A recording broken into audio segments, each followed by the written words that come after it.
ചരണത്തെത്തിയപ്പം ഇങ്ങനെ ഒന്ന് ശരാ കഴിഞ്ഞു അങ്ങനെ ഒരു ആക്ഷൻ കണ്ട എന്താ സംഭവം? അതെന്താ സംഭവിച്ചാല് സരിഗമ പതിനിസ് മാഷ് പറഞ്ഞ മാതിരി തന്നെ സരിഗമ പതിനിസ് സന്നിധപ്പമായിരിസൊക്കെ വരണം. അപ്പൊ അത് എല്ലാരും ഉൾക്കൊള്ളോ എന്നുള്ള ആ ഒരു കൺഫ്യൂഷൻ ഉണ്ടായിരുന്നു. പ്രത്യേകിച്ച് ഇവിടെ ജഡ്ജ്മെന്റ് ഒക്കെ ഇങ്ങനെ കൈകൊട്ടുന്നൊക്കെ ഇതിന് കളിയൊക്കെയാണോ? Anyways I thoroughly enjoyed. നല്ല രസമായിരുന്നു ഷേജ ഇങ്ങനെ നിന്ന് പാടുമ്പോ. അത് രസിച്ചിട്ട് തന്നെ കൈമുട്ടിയതാ. Thank you sir. അതിനിടയ്ക്ക് എവിടെ ഒന്നുള്ള ആയിപ്പോയി അല്ലേ?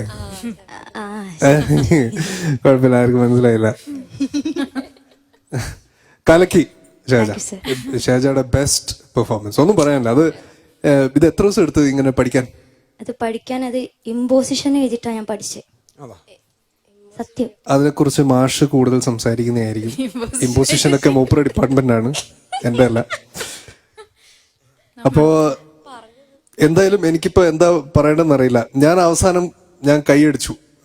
ഞാനത് അത്രയും എൻജോയ് ചെയ്തു. എനിക്ക് നമ്മളിവിടെ എല്ലാവരും കൈയടിച്ചു. അത് എല്ലാവരും അത്രയും എൻജോയ് ചെയ്തു. എനിക്ക് ഷാജയുടെ ബെസ്റ്റ് പെർഫോമൻസ് ടിൽ ഡേറ്റ്.